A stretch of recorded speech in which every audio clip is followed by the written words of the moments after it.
এই যে এটা হলো সেই ফোন যেখানে আপনি গেমিং করতে করতে চাইলে ডিসপ্লেটা বড় বানিয়ে ফেলতে পারেন, তারপর জায়ান্ট স্ক্রিনেই আপনি গেম প্লে করতে পারেন। টেকনো ব্র্যান্ড সম্পর্কে আমরা যেটা বুঝি, তারা বাংলাদেশ মার্কেটে 15-20 হাজার টাকার মধ্যে বা 25,000 টাকার মধ্যে স্মার্টফোন লঞ্চ করবে এবং এটার সাথে আমরা ইউজ টু। বাট টেকনোর ব্যাপারে যদি আপনি একটু খোঁজখবর লাগান, ইন্টারন্যাশনালি তারা কিন্তু অনেক দারুণ ডিভাইস লঞ্চ করে থাকে। বাইরের অনেক কান্ট্রিতেই তাদের একদম ফ্ল্যাগশিপ লেভেলেরও স্মার্টফোন রয়েছে, অনেক ইনোভেটিভ কিছু করারও তারা ট্রাই করে। তো তার এই ফলাফল এই যে আমার হাতে, এটা হলো Tecno Phantom V Fold. Recently বার্সেলোনাতে MWC 2023 অনুষ্ঠিত হলো, আপনারা জানেন, এবং সেখানে স্মার্টফোনটি লঞ্চ হয়। এছাড়াও টেকনো তাদের কালার চেঞ্জিং টেকনোলজিটাও শোকেস করে, পাশাপাশি তাদের বেশ কিছু অ্যাক্সেসরিজও, মানে স্মার্টফোনের অ্যাক্সেসরিজও শোকেস করে। তো এইটা খুবই জোস একটা জিনিস, এবং টেকনোর তরফ থেকে এত তাড়াতাড়ি আমরা এরকম ফোল্ডেবল ডিভাইস পেয়ে যাবো জীবনেও চিন্তা করিনি। আচ্ছা, আনবক্সিং করার মতো কোনো সুযোগ নেই, কারণ টেকনো আমাদের কাছে জাস্ট ফোনটাই পাঠাইছে, কোনো বক্স টক্স দেয়নি। ফোল্ডেবল ডিভাইসগুলো আমরা অ্যাজ ইউজুয়াল যেমনটা দেখে আসছি, এটা কিন্তু হ্যাঁ অলমোস্ট সেরকমই দেখতে। তো আমরা যদি একটার পরে একটা যাই তাহলে বুঝতে মনে হয় সুবিধা হবে। ফার্স্ট অফ অল এটার ওজন দিয়ে শুরু করা যাক, 299 গ্রাম, মানে 300 গ্রাম। যারা আসলে এই ফোনটা কিনবে তাদের কাছে আবার ওইটা কোনো ম্যাটার করে না, কারণ তারা চিন্তা ভাবনা করেই কিনবে যে আমি একটা ফোল্ডেবল ডিভাইস কিনবো, দুইটা ফোনের সমান ওজন হবে, খুব স্বাভাবিক। সাধারণত ফোল্ডেবল ডিভাইসের সবচাইতে চিন্তার জায়গাটা হলো এর হিঞ্জ মেকানিজম বা হিঞ্জ এরিয়া, আসলে এটা কতদিন টিকবে। তো টেকনোটা হাতে নেওয়ার পর দেখলাম এই অংশটা মেটালিক এবং এটা বেশ সলিড বিল্ড মনে হচ্ছে। আর একটা বিষয় নোটিসেবল ছিল, এটা যখন ফোল্ড করা অবস্থায় থাকে ভিতরে কিন্তু কোনো ফাঁকা অংশ থাকছে না। অনেক ফোল্ডেবল ডিভাইসে কিন্তু এই যে ওটার অংশটা একটু এরকম মানে ফাঁকা হয়ে থাকে, এটা মোটামুটি মিশে যায়, তো যে জায়গাটা বেশ প্রিমিয়াম একটা ফিল দেয় অবশ্যই। আর একটা রিপোর্ট থেকে জানতে পারলাম টেকনো নাকি এটাকে 2 লক্ষ বার এভাবে টেস্ট করছে যে তাতে এটা নষ্ট হয় কিনা, তাতে এটা পাস করছে। তো আশা করা যায় এটা দীর্ঘদিন ব্যবহার করা যাবে এবং হিঞ্জ মেকানিজম মোটামুটি না আসলে বেশ সলিড বিল্ডই বলা যেতে পারে। রিয়ার প্যানেলটাতে এক ধরনের টেক্সচার ব্যবহার হয়েছে যেখানে ফ্যান্টমও লেখা আছে, আর ক্যামেরা মডিউল তো আপনারা দেখছেনই, এবং একটা পাশে কার্ভ হওয়াতে ফোনটা মানে হাতে নিলেও আর কি হাতের সাথে খুব ভালোভাবেই বসে। ইভেন ডিসপ্লে, সামনের যে ছোট ডিসপ্লেটা তারও একটা পাশ আবার curve, interesting. Ports and button এসে আমরা দেখছি রাইট সাইডে হোম বাটন রয়েছে, তার উপরে ভলিউম রকারটা একদম চিকন, উপরে সেকেন্ডারি নয়েজ ক্যান্সেলেশন মাইক, আর একটা স্পিকার রয়েছে, নিচে একটা speaker, USB type C port, primary microphone আর সিম কার্ড স্লট। তবে 3.5 মিলিমিটার হেডফোন জ্যাক এতে নেই। ও হ্যাঁ, এর যে হোম বাটন এটা কিন্তু আবার ফিজিক্যাল ফিঙ্গারপ্রিন্ট স্ক্যানার হিসেবে কাজ করবে। এটা বেশ ফাস্ট অ্যান্ড একুরেট, প্রত্যেকবারে একুরেটলি কাজ করছে।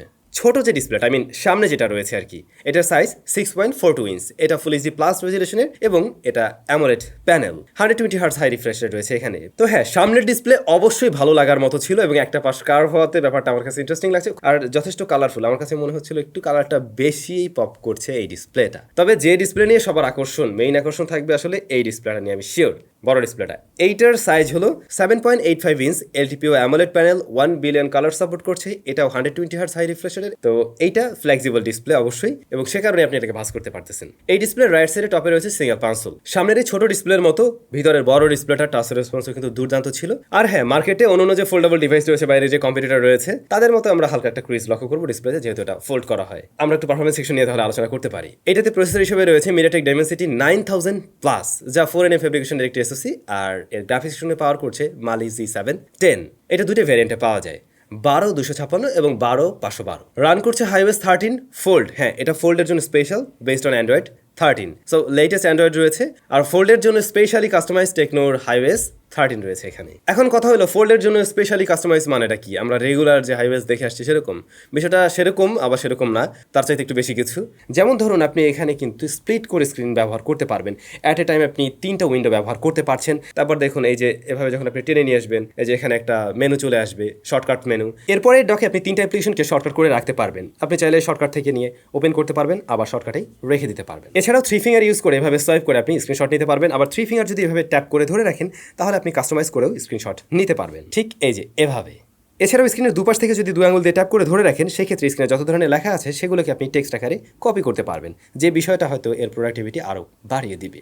তো এই ধরনের বেশ কিছু দারুণ ফিচার টেকনো এখানে কিন্তু অ্যাড করে দিয়েছে। তো বোঝায় যায় তারা সফটওয়্যার নিয়েও একটা ভালো টাইম দিয়েছে এই স্মার্টফোনের জন্য। তো মিডিয়াটেক ডাইমেনসিটি 9000, হ্যাঁ এটা মিডিয়াটেকের এসওসি, বাট এটা যথেষ্ট পাওয়ারফুল একটা এসওসি। অন্তত বেঞ্চমার্ক স্কোরটাও আপনারা দেখছেন 1 মিলিয়নের কাছাকাছি, অলমোস্ট সেরকমটাই চলে আসছে। এবং হ্যাঁ, রেগুলার কাজবাজে এটার থেকে আমরা একদমই ফ্ল্যাগশিপ লেভেলের একটা পারফরমেন্স পেয়েছি। তারপরে আমরা টুকটাক গেমিংও করছিলাম। সো সব কাজগুলো দেখলাম খুব ভালোভাবে হ্যান্ডেল করতে পারছে। ইভেন এখন পর্যন্ত টেকনোর যত ডিভাইস আমার কাছে আসছে সবচাইতে মোস্ট পাওয়ারফুল ডিভাইস এটাই।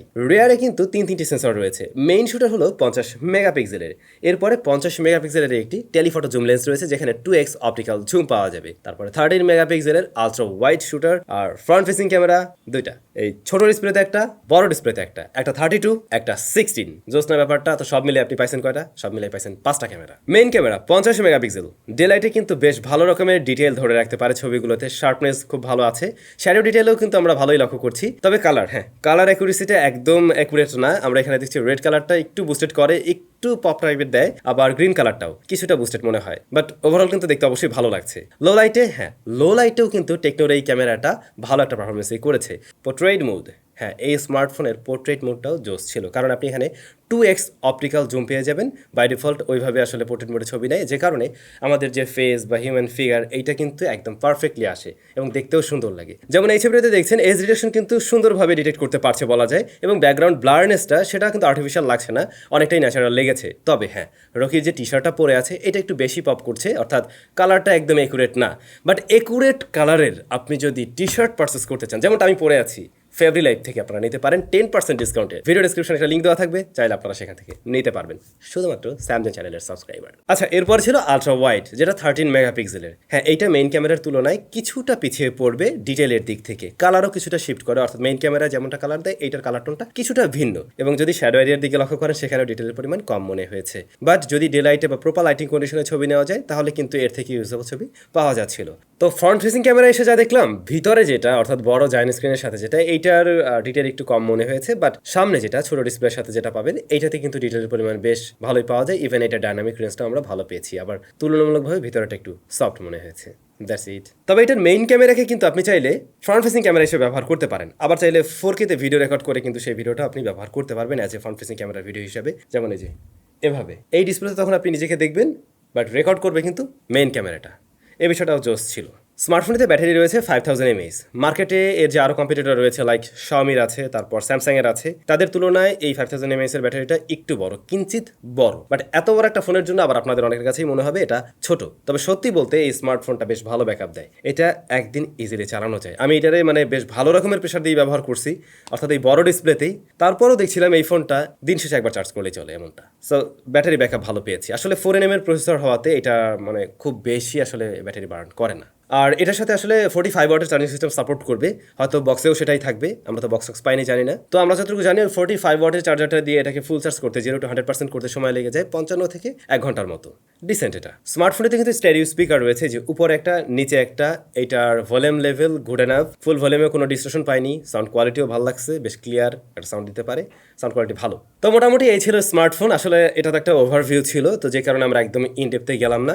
বাট এই ফোনটাতে হ্যাঁ এটা একটা ফ্ল্যাগশিপ লেভেলের তো ফোন আসলে ফোল্ডেবল জগতে, তো সেই জায়গা থেকে কিছু বিষয় অবশ্যই কমতি আছে যেগুলো আমার মনে হয় এই ফোনটাতে থাকতে পারতো। নাম্বার 1, এটাতে ওয়্যারলেস চার্জিং সিস্টেমটা সাপোর্ট নেই, ওইটা থাকতে পারতো। তারপরে হচ্ছে কি 3.5 মিলিমিটার হেডফোন জ্যাক নেই, যে বিষয়টা নাই ওটা ওটা ওটা ওকে, ওটা মেনেই নিলাম।